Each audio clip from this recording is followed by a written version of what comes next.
best way to get more leads, traffic, and sales from Google is to create high-quality content. This kind of content garners more trust from your target audience, helps you capture audience information and nurture them through email opt-in forms, and attracts links from other websites, which is a very positive ranking signal for Google. But what exactly is high quality in Google's eyes, and how can you make sure you're creating it? That's what we're going to talk about in this next lesson on the fundamentals of SEO. Specifically, we're going to talk about people-first content. Let's dive in. Many people don't realize this, but Google actually gives us a very clear roadmap to creating high-quality content for both users and search engines. Specifically, Google calls this creating helpful, reliable, people-first content. You can break down high-quality content into 4 buckets: content quality, page user experience, people-first criteria, and EEAT, which stands for experience, expertise, authoritativeness, and trustworthiness. Let's start with content quality. Google offers many diagnostic questions to help you understand if your content is high quality. Here's a summary of some of the main themes in these questions. First, originality and value. Google says that content should provide original information, reporting, research, or analysis. It should go beyond just copying or rewriting from other sources, but add substantial additional value and originality. In other words, it's not enough to just Google your main keyword and just copy the top 10 search results with a few slight tweaks. You don't have to be an expert, but you do have to go deep in your research, which leads to number 2, depth and comprehensiveness. Content should give a substantial, complete, or comprehensive description of the topic. It should provide insightful analysis or interesting details beyond the obvious. I like to ask myself, is what I'm writing common knowledge that anyone could just find on Wikipedia, or am I bringing something unique, valuable, or lesser known to the table in my content? Next is relevance and descriptiveness.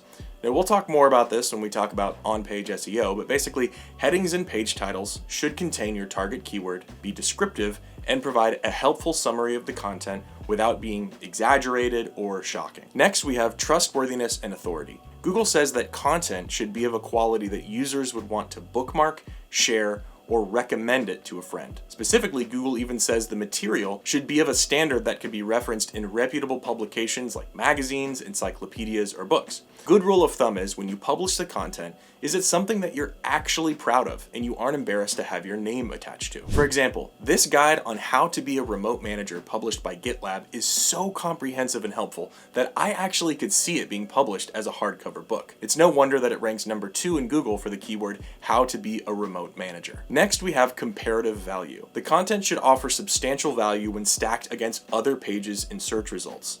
You shouldn't just be aiming to match your competitors, but actually outdo them in all of these factors. Next, we have quality and presentation. Obviously, the content shouldn't appear sloppy, hastily produced, or mass-produced without individual care and attention. Now, there are lots of free tools out there like Grammarly that leave no excuse for garbage copy. Now, let's move on to the next category, which is page user experience.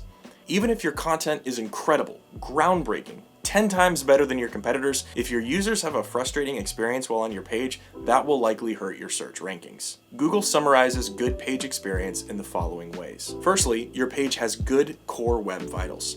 Core web vitals are a set of specific factors that Google considers important in a web page's overall user experience. These focus on loading performance, interactivity, and visual stability. You can check the core web vitals of your site's pages using Google Search Console. For example, on Composer Code, my niche site, 54 of my site's pages need improvement, and probably going to keep procrastinating fixing those, so don't be like me. Next, your page needs to be secure. This usually means having an SSL certificate, which is easily obtained from your domain name or hosting provider, and is signified by the lock icon next to your web address. This is one of the easiest technical SEO fixes you can make if you don't have it. Next, you have user-friendly ad placement. Many of my clients are SaaS companies that don't run ads, but if you're running a publishing site or a niche blog, you likely rely on ads pretty heavily. We've all been to those websites that feel like you're dodging 12 video ads, banners, and pop-ups just to get to the content, and that's super frustrating. It's important to have tasteful ad placements and not bombard your users with spammy ads.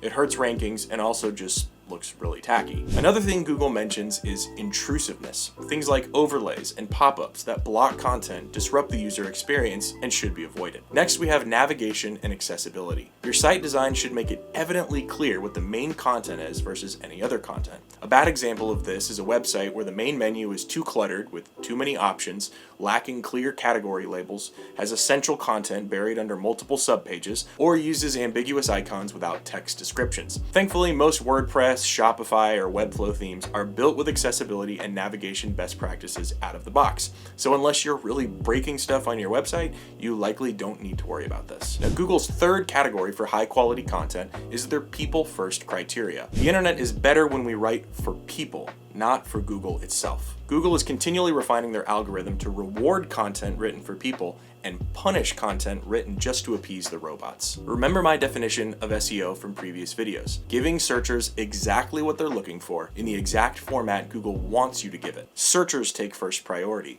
not the other way around. Now, if you're careful to follow the content guidelines we've mentioned already, you're probably already passing Google's people first criteria with flying colors. Here's some questions to ask yourself to know if you're creating people first content, straight from the big G itself. First, do you have an existing or intended audience for your business or site that would find the content useful if they came directly to you? In other words, do you have a particular audience in mind when you write your content?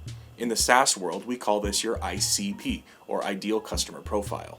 Or are you just writing what you think Google wants to see? After reading your content, will someone leave feeling they've learned enough about a topic to help achieve their goal? This goes back to thoroughly matching the searcher's intent better than your competitors. Next question.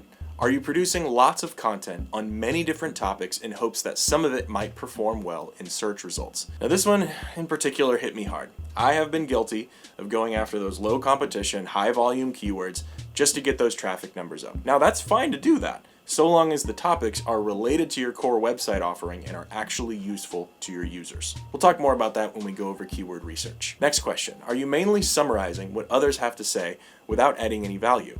This goes back to what I like to call SERP recycling, where you just take what's been said in the top 10 results and regurgitate it without adding your own expertise, research, or experience. Next, are you writing to a particular word count because you've heard or read that Google has a preferred word count? No, we don't. As a general rule, you want to write as many words needed to thoroughly cover the topic and not a single word more, whether that's 250 words or 4,000 words. We've all been on recipe pages that basically tell their whole life story before getting to the actual recipe. Don't be like those folks. Next, are you changing the date of pages to make them seem fresh when the content has not substantially changed? Google is a lot like Animal Crossing. Don't try to change the date on your pages artificially, or Mr. Rossetti will come to your house and threaten to delete your save file. I'm pretty sure like 0.5% of my audience understood that reference, but leave me a comment if you did. And next, are you adding a lot of new content or removing a lot of older content primarily because you believe it will help your search rankings overall by somehow making your site seem fresh? No, it won't. Geez, that sentence was brutal run-on sentence. Anyway, that doesn't mean you can't update a post with new information when you get it, but shifting around content on a page in an effort to fool Google is not a good idea. And also, Google, use a comma next time. And lastly, we come to EEAT. If a classic book is one that everybody praises but nobody reads, then EEAT is a buzzword that every SEO talks about but nobody really understands. But before we dive into the deets of EEAT, and yes, I'm gonna call it that from now on to avoid saying 2 E's in a row, I'd really appreciate a like, follow, and subscribe if you're finding this content valuable. Thanks so much. Now, EEAT stands for experience, expertise, authoritativeness, and trustworthiness.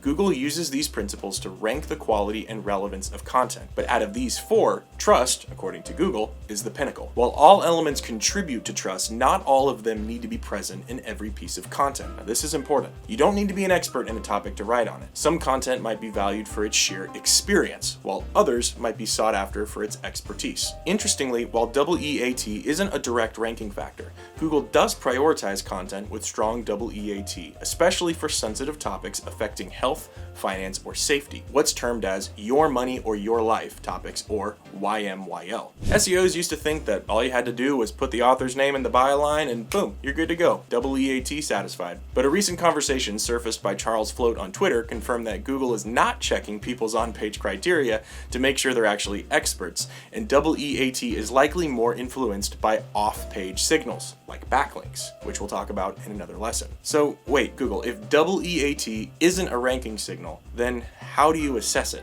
Well, enter the search quality raters. These are individual humans who provide feedback on the effectiveness of Google's algorithms.